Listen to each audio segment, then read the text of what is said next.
कहानी की शुरुआत में हमें 1945 और 1962 के बीच का टाइम दिखाया जाता है, जहां पर एक साइंटिस्ट टीम डेजर्ट के अंदर न्यूक्लियर ब्लास्ट करने में मसरूफ थी ताकि वो अपनी रिसर्च पूरी कर सकें। जो जरा भी नहीं जानते थे कि हमारे इस काम से पास वाले सभी गांवों पर बहुत ही बुरा असर होगा, जिनमें पैदा होने वाले सभी बच्चे पूरी तरह डिफॉर्म थे, क्योंकि न्यूक्लियर ब्लास्ट के रिएक्शन ने उन पर बहुत ही बुरी तरह असर किया था। जिन पर इसी भी रिसर्च करते वक्त उनसे लथपथ एक आदमी आते ही हमला कर देता है, जो था तो बहुत ही खतरनाक, लेकिन उसके साथ बाकी लोगों की भी पूरी टीम थी, जिनकी मदद से अब ये सभी साइंटिस्ट को एक साथ मारते ही पकड़कर गाड़ी से बांधने के बाद घसीटना शुरू कर देते हैं। जिसके बाद हमें भी इनके किए जाने वाले ब्लास्ट का असर दिखाया जाता है, जिसने खास तौर पर बच्चों को बहुत ही बुरी तरह मुतासर किया। जिसके बाद हमारी कहानी भी वापस प्रेजेंट में शिफ्ट होती है, जहाँ पर हम डेजर्ट के अंदर एक स्टेशन को देखते हैं, जिसके मालिक अब सोते वक्त किसी की आवाज सुनते ही बड़ी तेजी के साथ बाहर निकलकर पूछने लगता है, जो बहुत ही ज्यादा डरे होने की वजह से गन भी साथ लेकर आया था, और वो ऊपर से पुकार भी रो भी रहा था, जिसके नाम पर उसे कोई भी रिप्लाई नहीं मिलता, क्योंकि ये डेजर्ट बहुत ही खतरनाक था। जहाँ पर आगे जाते अब ये आदमी भी एक टनल के अंदर पहुंच जाता है, लेकिन कुछ भी नहीं मिलता।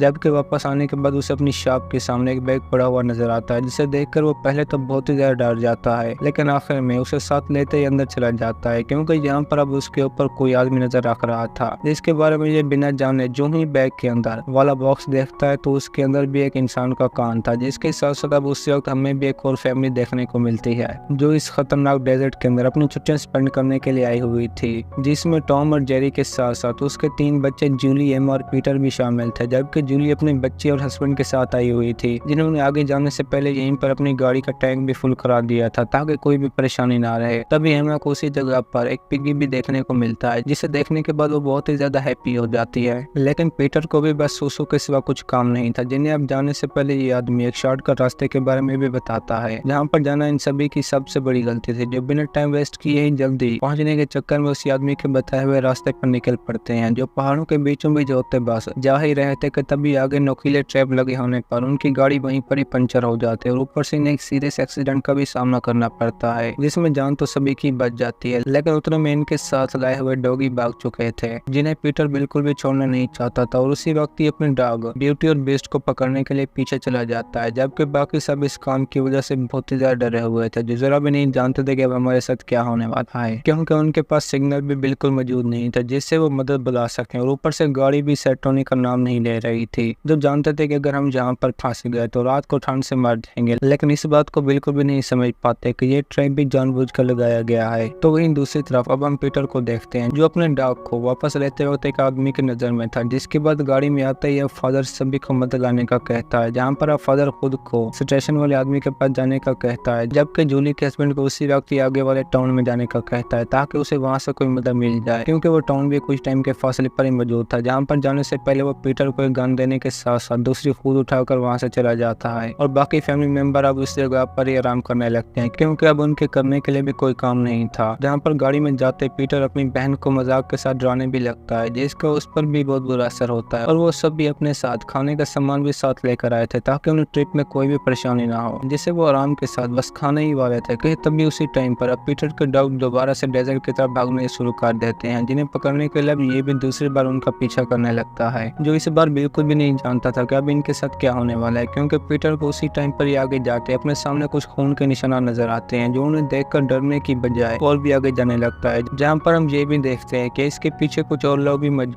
हैं, जिन्हें देखने के चक्कर में ये खुद भी उसी जगह पर पहुंच जाता है, जहाँ पर इसकी ब्यूटी बहुत ही बुरी तरह कट्टी हालत में मौजूद थी, और ये बात पीटर को बहुत ही बुरी लगती है, जिससे डर कर भागने के चक्कर में वो भी खाई से नीचे गिरते बेहोश हो जाता है। जिसके साथ अब हम उसी रूबी नाम की डिफॉर्म लड़की को भी देखते हैं, जो बिल्कुल भी नहीं चाहती थी कि मेरा भाई पीटर को भी मार दे, जो इस वक्त ऊपर बैठा लेग खा रहा था। जबकि दूसरी तरफ अब हम भी सैम को देखते हैं, जिसे किसी तरह आगे जाते ही अपने सामने एक बस्ती देखने को मिलती है, जहाँ पर अब तक भी माइनिंग का काम चल रहा था, और ये भी बिना टाइम वेस्ट किए उसी के अंदर पहुंच जाता है, जहाँ पर बहुत सी गाड़ियां एक साथ ही मौजूद थी, लेकिन चेक करने के बाद सैम के होश उड़ जाते हैं, क्योंकि उनमें से कोई भी चलने के काबिल नहीं थी। जिनकी दूसरी साइड पर अब फादर भी बड़ी मुश्किल के साथ सफर करते रात टाइम स्टेशन पर पहुंच जाता है, और वो उस आदमी के साथ बात करने के लिए भी शॉप के अंदर चला जाता है ताकि कोई मदद ढूंढ सके, लेकिन अंदर कोई भी मौजूद नहीं था। जबकि फादर को भी अब कहानी के शुरू में दिखने वाला कान बॉक्स के अंदर नजर आता है, जिससे वो और भी ज्यादा डर जाते हैं, क्योंकि वो जगह भी पूरी तरह से वीरान होने के साथ साथ डरावनी थी। थी, क्योंकि इस जगह पर पहले भी इस तरह की फैमिली जाने के बाद मारी जा चुकी थी, जिन्हें पोस्टर पर पढ़ने के बाद वो खुद भी गाड़ी के अंदर बैठकर बस जाना ही वाला था कि तभी उसे वो आदमी भी देख ही जाता है जिसने बहुत ही बड़ी मिकदार में नशा कर रखा था, और वो उसे फादर को देखते ही खुद को गन से शूट कर देता है, जो बात इसके लिए तो बहुत ही खतरनाक थी, जिसकी वजह से गाड़ी में बैठकर जो ही आगे जाने लगता तब उसके अंदर भी एक बहुत खतरनाक म्यूटेंट पहले से मौजूद था, जो फादर को बहुत बुरी तरह जख्मी करने के बाद पीटर को दिखने वाले टनल के अंदर ले जाता है, जहाँ पर वापस आने के बाद पीटर ने भी इस बात को सभी से शेयर नहीं किया कि ब्यूटी इस वक्त कहाँ पर मौजूद है, जो रात को अब सभी के सोने के बावजूद भी नींद नहीं करता, क्योंकि अब वो भी बहुत डरा हुआ था, जिसके साथ साथ अब सैम भी वहीं पहुंच चुका था कि हम कुछ टाइम आगे जाता ही कॉलोनी के अंदर जा सकते हैं, जिसके बाद अब इंतजार थी तो सिर्फ फादर की, जो आने वाले तो कभी भी नहीं थे, और एक साथ वहीं पर सभी मेंबर सो जाते हैं, जहाँ पर रात टाइम अब पीटर किसी की आवाज सुनकर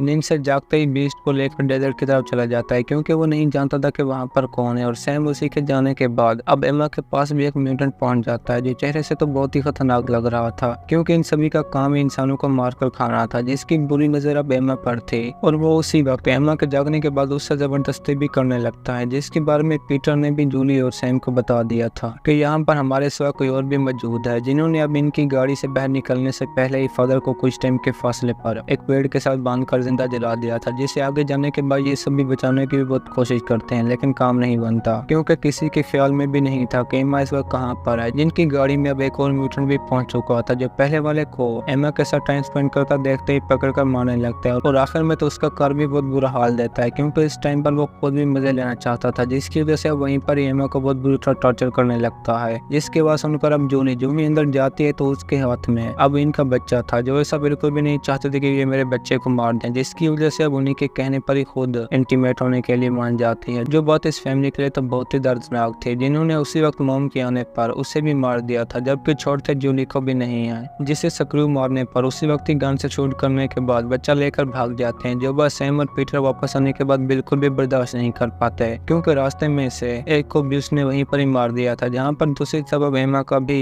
बहुत बुरा हाल था, जो बिल्कुल भी नहीं चाहते थे कि अब वो लोग दोबारा से मेरे साथ जबरदस्ती करने के लिए आए, जिसकी वजह से ये मदद मांगने की बहुत कोशिश करते हैं, लेकिन काम नहीं बनता, क्योंकि उसी फोन के अंदर अब सैम को भी अपने बच्चे की आवाज सुनाई दे रही थी, जो यह तो बिल्कुल भी नहीं चाहता था कि मैं अपने बच्चे को उनके हवाले कर दूं, जिसकी वजह से बीस्ट को साथ लेते ही आगे जाने के बाद उसी टनल के अंदर पहुंच जाता है, जहाँ पर ये सभी म्यूटेंट रहते थे, और वो था भी पूरी तरह से खौफनाक, क्योंकि अंदर एक से भी ज्यादा रास्ते मौजूद थे, जिनमें से एक अंदर जाते पर सैम भी म्यूटेंट के कब्रिस्तान में पहुंच जाता है, जहाँ पर उनके फैमिली मेंबर की ग्रेव्स थी, और इसी के साथ उन्हें पार करते सैम भी म्यूटेंट की कॉलोनी में पहुंच जाता है, जबकि दूसरी तरफ एम्मा ने भी पीटर के साथ मिलकर गाड़ी के टायर जला दिए थे, ताकि वो एक ट्रैप बनाकर उन्हें अपने जाल में फंसा सकें, और वो दोनों अपनी फैमिली को याद करके रो भी बहुत ज्यादा रहे थे, जिनमें से बच्चे को बचाने के लिए अब सैम भी किसी तरह करते घर के अंदर पहुंच जाता है, क्योंकि इसका बच्चा भी वहीं पर मौजूद था, जिसे लेने के लिए वो खुद भी किसी तरह बिग ब्रेन म्यूटेंट को पार करते जो ही बच्चे को लेकर जाने लगता है, तो अब उन्होंने भी इसे देख लिया था, और उसी वक्त ही सैम को मारकर बेहोश कर देते हैं, जिसके बाकी फैमिली मेंबर को पीटर और एम्मा ने गाड़ी में रख दिया था, जबकि होश में आने के बाद सैम खुद भी एक फ्रीजर के अंदर मौजूद था, जिससे बाहर निकलते वो खुद भी आखिर में आगे जाने के बाद एक और म्यूटेंट के सामने पहुंच जाता है, जहां पर हमें इनकी कहानी सुनने को मिलती है, जिन्हें न्यूक्लियर रिएक्शन के बाद ऐसा पैदा होने पर शहर से भी निकाल दिया गया था, और वो इसी वजह से ही इस जगह पर रहने के लिए इंसानों को मारकर खाने से जिंदगी गुजारते थे, जिस पर अब एक और म्यूटेंट ने भी हमला कर दिया था, जिससे सैम की लड़ाई भी बहुत जबरदस्त होती है, लेकिन आखिर में वो सैम को बहुत ही बुरी तरह जख्मी कर देता है, लेकिन ये भी आखिर में उसे बड़ी चालाकी के साथ एक राड मारकर अपने बच्चे को लेते ही निकल पड़ता है, जबकि दूसरी तरफ अब उन्हीं में से